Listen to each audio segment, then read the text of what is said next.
J'ai été viré de mon travail le jour même où ma femme m'a dit « Tu ne vaux rien ». Je prends les enfants. Anéanti, j'ai erré jusqu'à un dîner pour me vider la tête. Un vieil homme s'est assis à côté de moi, a étudié mon visage et a dit « Vous ressemblez trait pour trait à mon fils ». Mais il a disparu depuis 35 ans. Ces 5 mots suivants ont tout changé.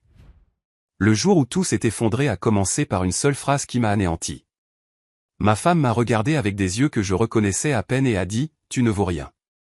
Je prends les enfants. Ces mots m'ont frappé plus durement que la perte de mon emploi plus tôt ce matin-là. J'étais entré dans l'usine où j'avais travaillé pendant près de 10 ans, seulement pour m'entendre dire que mon poste avait été supprimé. Pas d'avertissement, pas de remerciement, juste une boîte avec mes affaires et une poignée de main qui ressemblait plus à un rejet de mon existence. Au moment où Marielle m'a jeté ces mots au visage, je me sentais déjà vide. Mais quand elle a dit qu'elle emmenait Nolan et Tessa, c'est comme si elle arrachait les derniers morceaux de ma vie. Je suis resté là, abasourdi, serrant le sacre pas usé que ma mère, Léona, m'avait cousu des années auparavant, le même que je portais chaque jour au travail. Les rires de mes enfants, leurs dessins sur le frigo, les histoires du soir, j'ai vu tout cela me glisser entre les doigts à cet instant. Je ne pouvais plus respirer dans cette maison. Je suis sorti sans savoir où aller. L'air frais de septembre me frappait le visage, comme si le monde lui-même me rappelait qu'il ne me restait rien. Mon esprit tournait en boucle, me disant qu'elle avait raison, que j'avais échoué non seulement envers elle, mais aussi envers Nolan et Tessa. J'ai erré pendant ce qui m'a semblé des heures, jusqu'à me retrouver devant un endroit où je n'étais jamais allé. Un petit dîner brillant de lumière jaune et chaude dans la nuit. J'ai poussé la porte et me suis glissé dans une banquette au fond, fixant la tasse de café fumant qu'une serveuse avait posée devant moi. Mon reflet dans le liquide sombre ressemblait à un homme que je ne reconnaissais pas, fatigué, brisé, perdu. J'étais si absorbé par mon propre désespoir que je n'ai pas remarqué le vieil homme qui s'asseyait en face de moi jusqu'à ce qu'il parle. « Vous ressemblez tellement à mon fils », dit-il d'une voix posée et délibérée. J'ai tourné la tête, confus. Son visage buriné était sillonné de rides qui racontaient des décennies d'histoire, mais ses yeux portaient une douleur que je ne pouvais ignorer. « Mais il a disparu depuis 35 ans, ajouta-t-il. Mon cœur s'est mis à battre la chamade tandis que j'essayais de comprendre ses mots. Avant que je puisse répondre, il s'est légèrement penché en avant, m'étudiant comme si je pouvais disparaître. Ce qu'il a dit ensuite. 5 simples mots allaient changer le cours de ma vie d'une manière que je n'aurais jamais pu imaginer. J'ai grandi dans une famille qui croyait au travail manuel, au respect de la parole donnée et à une fierté discrète.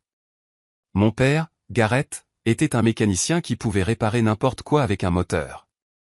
Il ne parlait jamais beaucoup, mais quand il le faisait, ses mots me marquaient.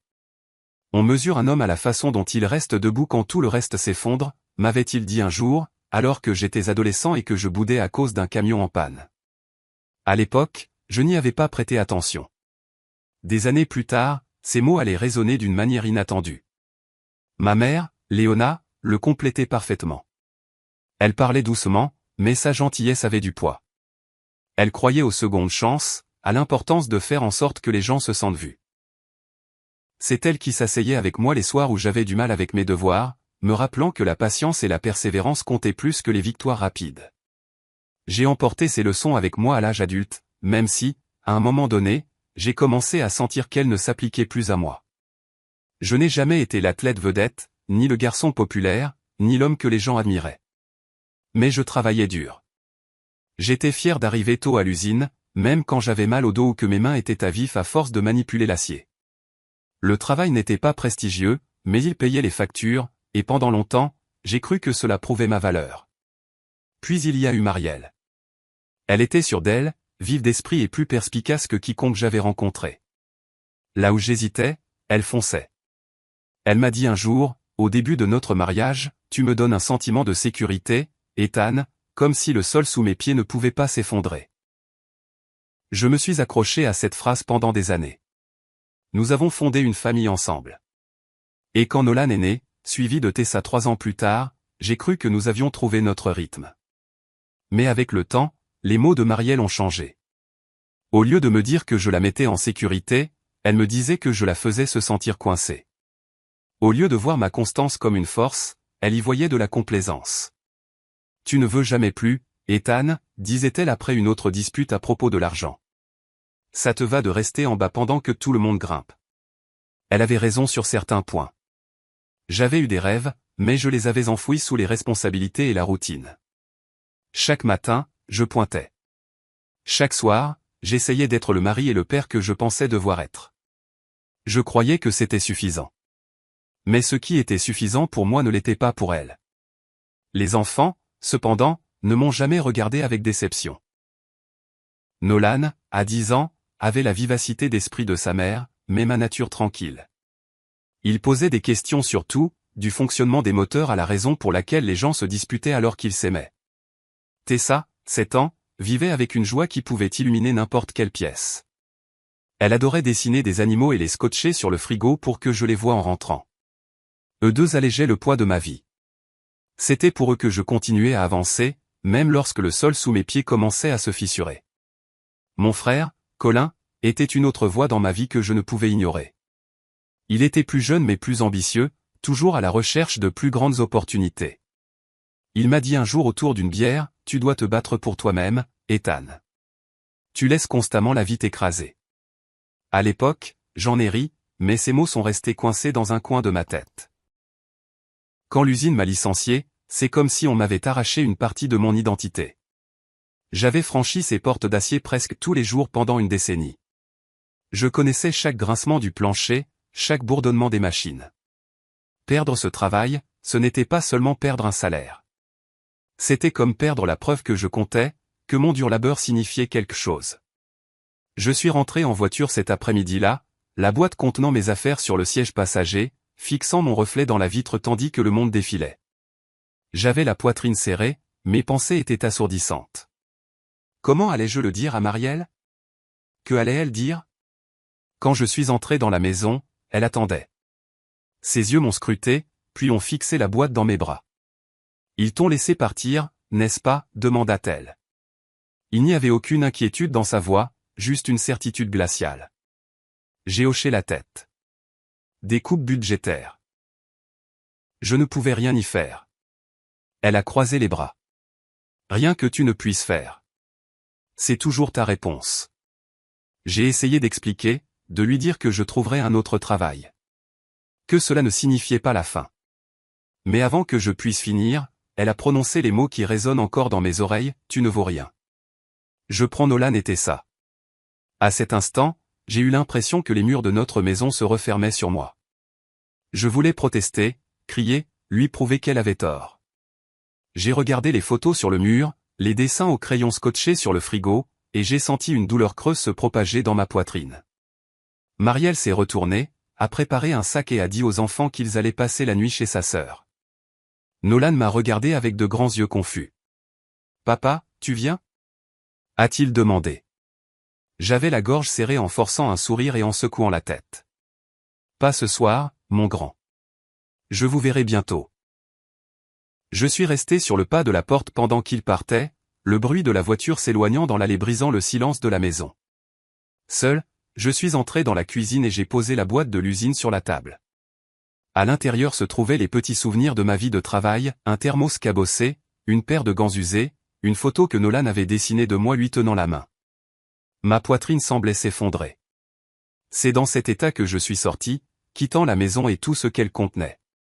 Mes pieds m'ont porté sans que j'y pense, chaque pas plus lourd que le précédent, jusqu'à ce que la lueur d'une enseigne de dîner clignote au loin. Le dîner était petit, niché entre un prêteur sur gage et une station-service, le genre d'endroit devant lequel la plupart des gens passent sans un second regard. Ses fenêtres brillaient d'une faible lumière jaune, et l'enseigne au-dessus de la porte bourdonnait dans la nuit. Je suis entré, et la chaleur m'a enveloppé comme une couverture que je ne méritais pas.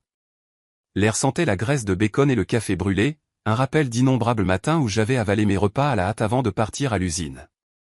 Je me suis glissé dans une banquette près du fond, loin de la poignée de clients dispersés dans la pièce. La serveuse, une femme aux yeux fatigués et au sourire aimable, m'a versé une tasse de café sans rien demander. J'ai hoché la tête, marmonné un merci et fixé le liquide sombre. Le reflet qui me regardait semblait plus vieux que 35 ans, abattu par le poids de l'échec. Mes mains tremblaient légèrement en tenant la tasse, que je n'ai jamais portée à mes lèvres. Les voix dans ma tête étaient plus fortes que le bourdonnement du ventilateur de plafond. Les mots de Marielle se répétaient sans cesse. tu ne vaux rien. Je prends les enfants. J'essayais de me convaincre qu'elle ne le pensait pas. Qu'elle était en colère et qu'elle s'emportait. Mais au fond de moi, je savais qu'elle se dirigeait vers cela depuis des années. Chaque dispute à propos de l'argent. Chaque soupir quand je rentrais tard du travail. Chaque moment où je pensais qu'elle voulait du réconfort mais où elle m'offrait le silence à la place. Tout menait à ça. J'ai pressé mes paumes contre mon visage, essayant de bloquer le bruit dans mon esprit. C'est alors que j'ai entendu le grattement d'une chaise sur le sol.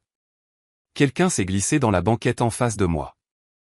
J'ai baissé les mains et j'ai vu un vieil homme qui me fixait avec une intensité qui m'a serré la poitrine. Son visage était buriné, sa peau tannée et marquée par le temps. Ses cheveux gris étaient soigneusement peignés, et ses vêtements semblaient propres mais usés, comme s'il avait eu une vie difficile. « Tu ressembles trait pour trait à mon fils, dit-il. » Sa voix était posée, délibérée, le genre de voix qui exigeait l'attention. J'ai cligné des yeux, confus, et j'ai secoué la tête. « Vous devez vous tromper. » Il m'a étudié comme si j'étais une énigme. « Non, tu as ses yeux. La façon dont ta mâchoire se crispe quand tu retiens tes mots. Mon garçon a disparu il y a 35 ans, et je n'ai jamais cessé de le chercher. Et puis je te vois assis ici. Et pendant un instant, j'ai pensé que peut-être. Il s'est arrêté, ses lèvres se pressant en une ligne fine. Je me suis adossé à la banquette, mal à l'aise. Je suis désolé pour votre fils, mais je ne suis pas lui. Le vieil homme a hoché lentement la tête, mais il n'a pas bougé. Peut-être pas. Mais tu portes le même regard que lui avant son départ. Celui d'un homme accablé par un poids qu'il ne sait pas comment porter. Ces mots m'ont piqué au vif parce qu'ils semblaient vrais. Je voulais lui dire de me laisser seul, mais une partie de moi ne le pouvait pas. Il y avait quelque chose dans ses yeux, quelque chose de familier, comme s'il avait porté sa douleur si longtemps qu'elle était devenue une partie de lui. « Je m'appelle Arlon, dit-il en tendant la main.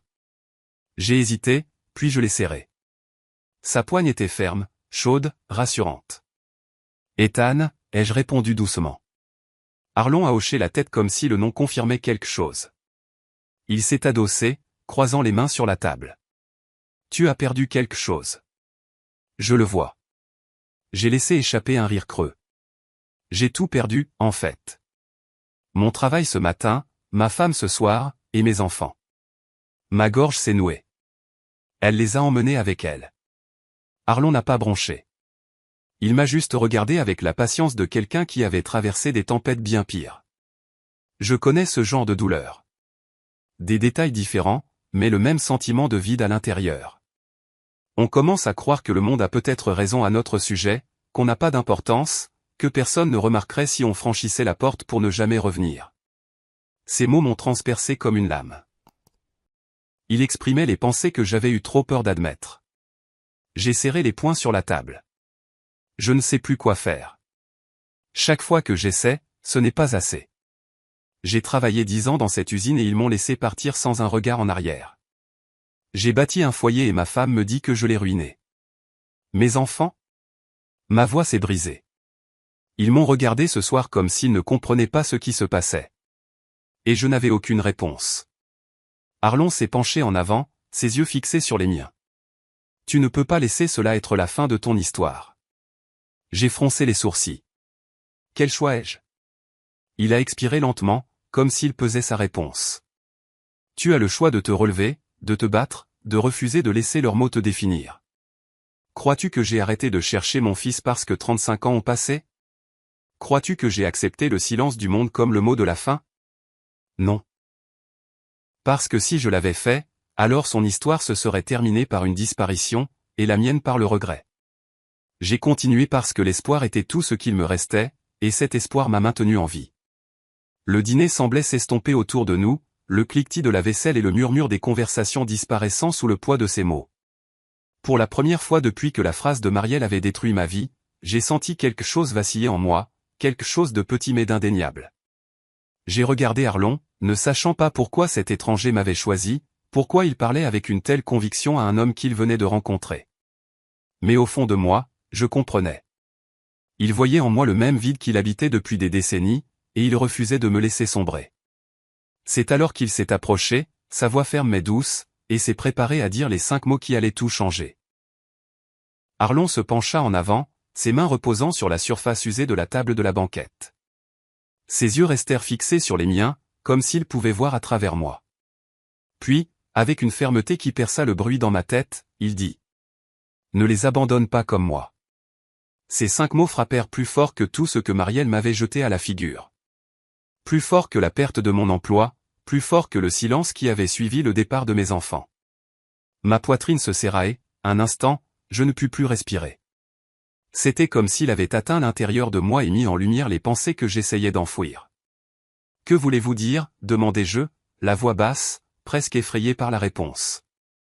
Le regard d'Arlon ne vacilla pas, quand mon fils a disparu, j'ai repensé aux années précédentes et j'ai vu un homme qui n'était pas là quand ça comptait.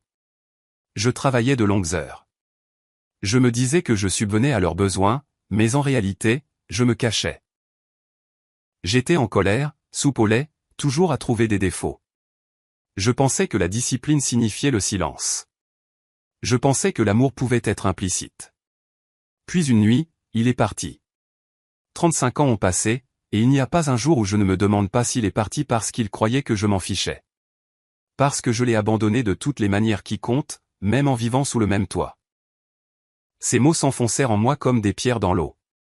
J'ai vu des flashs des grands yeux de Nolan me demandant si je venais avec eux. J'ai vu la petite main de Tessa agrippant la sangle de son sac à dos alors qu'elle suivait sa mère vers la sortie. Je m'étais dit que j'étais trop brisé pour me battre, trop abattu pour me relever. Mais à cet instant, j'ai réalisé la vérité. Si je cédais maintenant, je suivrais le même chemin qu'Arlon regrettait chaque jour de sa vie. J'ai posé mes paumes à plat sur la table. Je ne veux pas être ce genre de père. Je ne veux pas qu'ils grandissent en pensant que je les ai laissés tomber. Arlon hocha lentement la tête, un soulagement fugace traversant son visage. Alors ne le fais pas. Tu as encore une chance. Tu peux perdre un travail. Tu peux perdre un mariage, mais tu ne peux pas te perdre toi-même. Pas à moins que tu décides de t'abandonner. J'ai dégluti difficilement, la gorge sèche. Mais et si elle ne me laisse pas les voir ? Et si elle continue de me repousser ? Sa mâchoire se contracta et, pour la première fois, sa voix prit une note acérée. Alors tu te bats. Pas avec la colère, pas avec l'amertume, mais avec tout ce qui en toi aime ses enfants. Tu leur montres que tu es là. Tu leur montres qu'ils comptent plus que ta fierté, plus que ta douleur. Tu ne disparais pas dans la nuit. Et tu ne les laisses pas se demander si tu t'en souciais. Parce que si tu les abandonnes maintenant, Ethan, cette question les hantera pour le reste de leur vie. La conviction dans son ton me brûla la poitrine. Je restais assis là, à regarder cet étranger apparu de nulle part, me parlant comme s'il avait attendu toute sa vie pour dire ces mots. Pour la première fois de la journée, je sentis une étincelle s'allumer en moi, quelque chose de plus fort que la honte ou le désespoir. C'était petit, fragile, mais c'était réel. Je me suis adossé, les poings serrés, ma respiration se calmant. Je ne vais pas m'enfuir. Je vais aller voir mes enfants. Je vais leur dire la vérité. Je ne peux pas laisser leur dernier souvenir de moi être le silence. Les yeux d'Arlon s'adoucirent et, un instant, il parut presque fier. Voilà. C'est l'homme dont tes enfants ont besoin. Pas parfait, pas intact, mais présent. Assez fort pour rester debout. J'ai hoché la tête, le poids de ces mots manquant. Merci, dis-je, et ma voix se brisa. Je ne sais pas pourquoi vous vous êtes assis ici ce soir, mais j'en avais besoin plus que je ne peux l'expliquer. Il esquissa un léger sourire, un coin de sa bouche se soulevant. Peut-être que je n'ai pas choisi. Peut-être que c'était censé se passer ainsi. La serveuse est passée, remplissant nos cafés, et j'ai réalisé que le mien était toujours intact. Arlon leva sa tasse, but une gorgée et la reposa avec un léger cliquetis. Tu sais ce que tu as à faire maintenant. Ne perds pas de temps. Ne laisse pas la peur décider pour toi. Va les voir. J'ai fixé le café, puis mes mains, marquées et rugueuses par des années à l'usine. Ce n'étaient pas les mains d'un homme qui avait réussi. Pas aux yeux de Marielle. Mais peut-être pouvaient-elles encore être les mains d'un père qui refusait de lâcher prise. Je me suis levé, ma chaise raclant le sol carrelé. J'y vais, dis-je, plus à moi-même qu'à lui. Arlon tendit la main par-dessus la table, posant une main ferme sur mon bras. Sa poigne était forte, presque anormalement pour un homme de son âge. Souviens-toi de ce que je t'ai dit. Ne les abandonne pas comme moi. J'ai hoché la tête. Les mots s'étaient gravés en moi. Je me suis retourné et j'ai marché vers la porte, ma poitrine battant d'une nouvelle sorte d'énergie. Je suis sorti dans l'air nocturne, la brise fraîche emportant l'odeur rance de graisse et de café. Pour la première fois depuis le matin, mes pas avaient un but. En traversant le parking vide, j'ai jeté un regard en arrière vers le dîner. À travers la fenêtre, j'ai vu Arlon assis là, me regardant toujours. Il a levé sa tasse dans un petit geste, un adieu silencieux. J'ai levé la main en retour, puis je suis monté dans ma voiture. Je savais où Marielle serait. Elle courait toujours chez sa sœur quand elle avait besoin de soutien. C'est laquelle avait emmené Nolan et Tessa. Mes mains se sont crispées sur le volant alors que je démarrais le moteur. Pour la première fois depuis des années, je ne pensais pas à ce que j'avais perdu. Je pensais à ce pourquoi je devais encore me battre. Je roulais dans la nuit, les mots d'Arlon résonnant dans mon esprit. Je ne savais pas ce qui m'attendait à l'autre bout. Je ne savais pas si Marielle me claquerait la porte au nez ou si les enfants comprendraient même, mais je savais une chose avec une certitude absolue. Je n'allais pas les abandonner. Le trajet jusqu'à la maison de la sœur de Marielle me parut plus long qu'il n'aurait dû, bien que je connaisse chaque virage par cœur. Ma poitrine se serrait à chaque kilomètre, mais les mots d'Arlon m'empêchaient de faire demi-tour. Ne les abandonne pas comme moi. Je l'ai répété encore et encore jusqu'à ce que cela devienne mon encre. Quand je me suis garé dans l'allée, les lumières de la maison étaient allumées. Des ombres se déplaçaient derrière les rideaux, et j'imaginais mes enfants assis sur le canapé, se demandant pourquoi leur père n'était pas là. Cette pensée me brûlait de l'intérieur. Je suis sorti de la voiture et j'ai marché jusqu'à la porte d'entrée. Mes mains tremblaient, mais je les ai forcées à rester stables en frappant. La porte s'est ouverte et Marielle était là. Ses cheveux étaient tirés en arrière, ses bras croisés, son expression un mélange de surprise et d'irritation. « Qu'est-ce que tu fais ici ?» demanda-t-elle, sa voix sèche. J'ai dégluti difficilement, mais je n'ai pas détourné le regard. Je suis venu pour Nolan et Tessa. Je ne partirai pas sans les avoir vus. Ses lèvres se sont pincées. Ce n'est pas le moment, Ethan. Ils sont déjà assez contrariés. Tu dois laisser tomber. Quelque chose a changé en moi. Pendant des années, j'avais reculé lors des disputes, trop fatigué ou trop honteux pour riposter. Mais pas cette fois. Non, dis-je fermement. Je ne laisserai pas tomber. Tu peux me quitter si c'est ce que tu veux, mais tu ne me les enlèveras pas. Ils ont besoin de leur père, et je ne vais pas disparaître de leur vie. Ses yeux se sont rétrécis, mais elle a hésité. Ce moment de silence m'a donné du courage. Tu te souviens quand nous avons tenu Nolan pour la première fois à l'hôpital, ai-je demandé. Ma voix s'est brisée, mais j'ai continué. Tu m'as dit que je te donnais un sentiment de sécurité, comme si rien ne pouvait nous ébranler. Je n'ai pas été parfait, Marielle, mais je les ai toujours aimés, et je ne les laisserai pas grandir en pensant que je ne me suis pas battu pour eux. Derrière elle, une petite voix a brisé la tension. Papa. Le visage de Nolan est apparu dans l'embrasure de la porte, ses yeux grands et interrogateurs. Il s'est avancé, à cet instant, le poids que je portais s'est fissuré. Nolan, dis-je, la gorge nouée. Il a couru vers moi avant que Marielle ne puisse l'arrêter, enroulant ses bras autour de ma taille. Son étreinte était désespérée, comme s'il avait retenu sa peur toute la nuit et la laissait enfin sortir. Je savais que tu viendrais, a-t-il murmuré. Tessa a suivi de près, ses petits bras s'enroulant autour de ma jambe. Papa, tu restes avec nous, demanda-t-elle d'une voix petite et pleine d'espoir. Je me suis agenouillé, les serrant tous les deux contre moi, mes bras tremblants en les tenant. Je suis là, dis-je en pressant ma joue contre leurs cheveux. Je ne vais nulle part. Marielle se tenait sur le seuil, les bras toujours croisés, mais ses yeux s'étaient légèrement adoucis.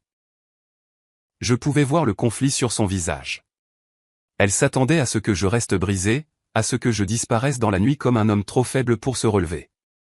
Au lieu de cela, elle me voyait me tenir plus droit que je ne l'avais fait depuis des années.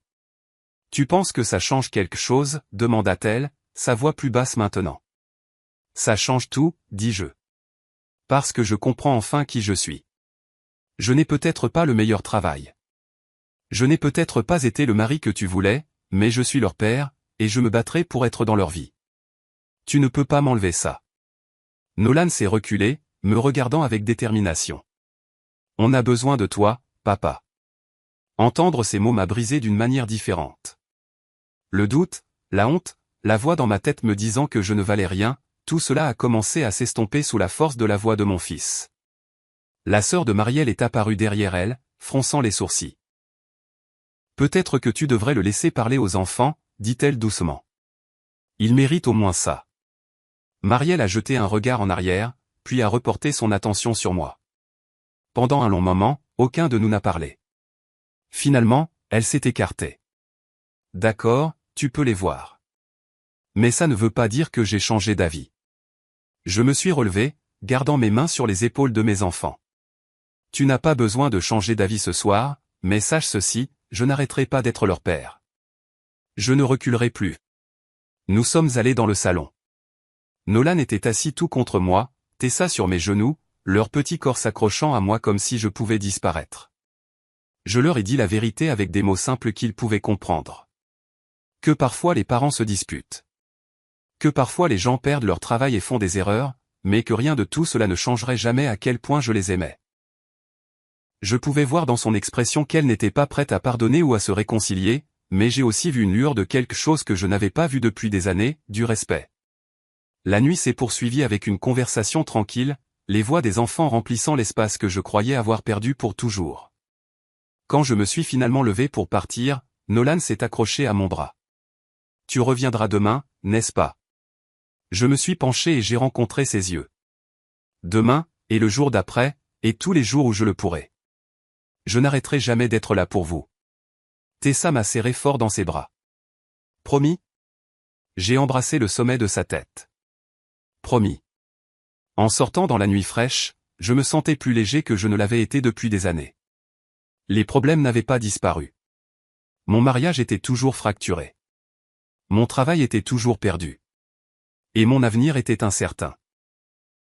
Mais pour la première fois, je n'étais pas paralysé par ces pertes. J'avais quelque chose de plus fort qui me tirait vers l'avant. L'amour de mes enfants et le choix de me battre pour eux. Je suis retourné à ma voiture, me remémorant les mots de Nolan. On a besoin de toi, papa.